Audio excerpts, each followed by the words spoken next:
যেভাবে আজকে ইডি অফিসারদের উপরে হামলা হয়েছে, কেন্দ্রীয় বাহিনীর উপরে হামলা হয়েছে, প্রথমবার নয়, এর আগেও 2019 সালে তদন্তর পুলিশ কমিশনার তার বিরুদ্ধে তদন্তের কাজে গিয়ে সিবিআইকে বাধার সম্মুখীন হতে হয়েছিল।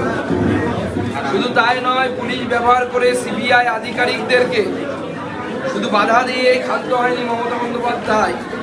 তিনি বেশ কয়েকজন সিবিআই অফিসারকে অ্যারেস্ট করেছিলেন, যা সংবিধান বিরোধী এবং বেআইনি, এবং তৎকালীন CBI joint director Shri Pankaj শ্রীবাস্তবকে গ্রেপ্তার করার ব্যবস্থা এবং গ্রেপ্তার করার চেষ্টা করা হয় মমতা বন্দ্যোপাধ্যায়ের পুলিশের তরফে।